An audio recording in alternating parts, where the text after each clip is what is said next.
Welcome to SciTech Culture with Steve Kern and Ben Warner, where we examine science, technology and culture in the 21st century.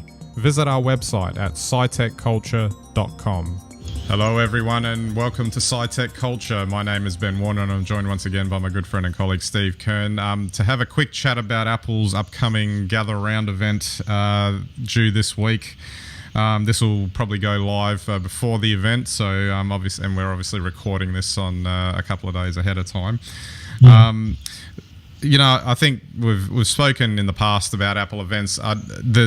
What's interesting about this one, and the reason why I just wanted to have a quick chat about it, is just I have an interest in it in the sense that I'll probably be upgrading to one of the newer phones, and probably what I find interesting, especially when you compare maybe some of our discussions from about 5 or 6 years ago, that I'll probably be going for the larger sized phone this time, because despite the fact that a small phone is handy to have in your pocket, I'm finding that the phone is becoming so functional on so many levels that it really is becoming that PC replacement device, and having a larger screen then starts to make sense, as long as it can still, for the most part, fit in your pocket. Oh, yeah, I'd agree with that. I mean, I'm starting to find probably my compact size phone a little bit small at times. Not always, but at times, and I think that's what you're saying. Yeah. Certainly not in terms of viewing. Really, it's more about trying to access websites. Yeah, exactly. And the rumour mill this time, and it's probably a foregone conclusion that this will happen, is that there'll be a revised iPhone 10, but also one that's got a larger size screen as well, which is kind of keeping in track with what's happened in previous events where there've been two sizes of phone. The interesting thing is that I set out the iPhone 10 release mainly because there was literally no point. It was really expensive, and it would have only been, I'd only had my previous phone for a year at that point. And even now, I could probably get away with extending it out for another year anyway. But if I didn't have the hand-me-down cycle that I've set up for myself. But what's interesting is that I think with this sort of plus-sized iPhone 10, whenever it comes out next week, and what I think will be interesting in potentially using it is that functionality. You've got the 10 screen, because it's essentially the phone has now become all screen. It introduces a level of functionality that I think was missing from phones with bezels in effect. And I think with this event that's coming up and what they'll announce, you're effectively going to see Apple moving away from more away from buttons and that sort of physical, tangible aspect to the phones, and this whole screen type thing, because there's also a rumor that the iPads might be getting this treatment as well. Yeah, interesting. But, you talk about them moving away from buttons, and it makes a lot of sense. It's almost as if Steve Jobs was still around. He wouldn't want any buttons on the phone at all now. Yep. Let the camera recognise your face, come to life, and it's all touch screen. And from a design perspective, if you take buttons off the phone, well, then you can do a seamless case. Yep. And you probably don't need a few components, which not only saves a few bucks, but makes the camera or makes the phone more reliable. Exactly. And it's not as if Apple's not doing anything that other manufacturers are doing either. They're all gone down this same direction. Samsung phones, for instance, have got these, although they've gone a slightly different route with that sort of longer, elongated sort of form factor kind of thing. The other interesting thing too is that with iOS 12 that's coming out, they're going to be extending the life of much older phones more than what they've done in the past. There's a focus on performance enhancement and all that sort of thing, all the way back to the 5S, which was released, now if I can remember, 2013, I think it was. Yes, that's right. So the phones haven't historically had to last that long, and I just find it interesting that they're taking the decision to do that.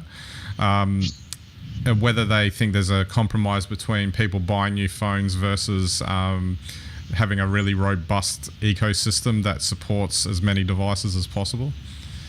Yeah, it's an interesting one. I mean, there could be a bit of, social license there in that they're, trying to lengthen the lifespan. So, it's not just they need less resources to the cycle because they still make money selling you apps.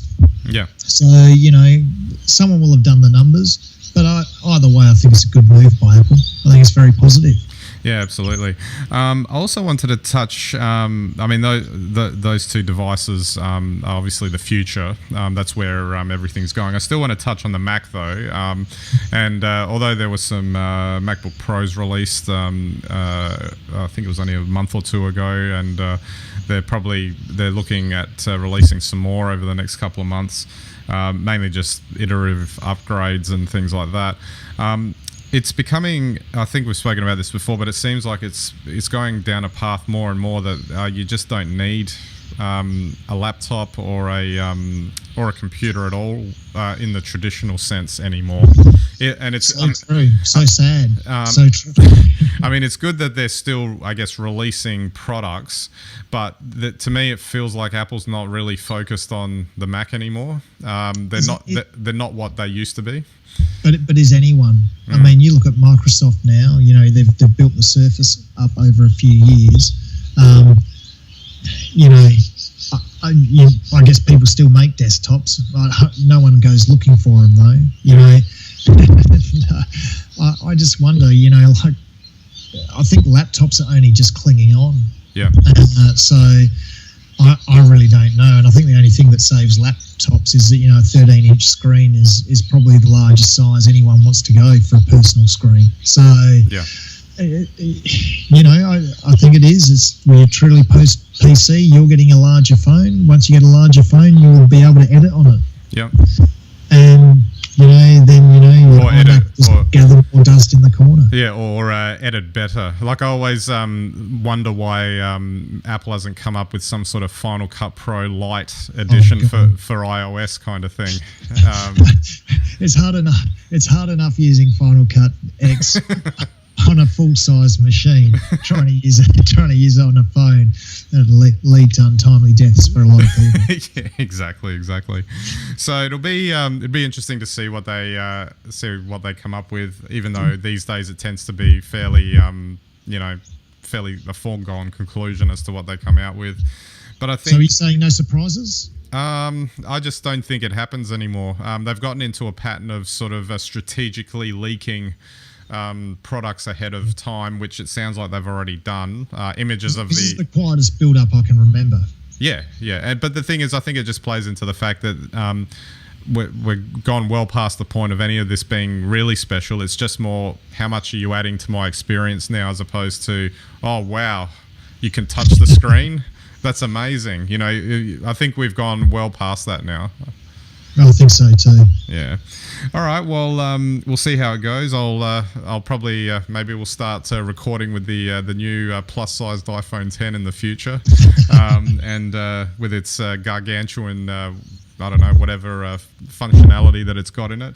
But I'll definitely be road testing it and seeing how well it does as we go along, and report back, because these things are always useful to know that they're working as well as what they claim to be working for, or as advertised. Well, that's it. Well, I look forward to it as well. Yeah, absolutely.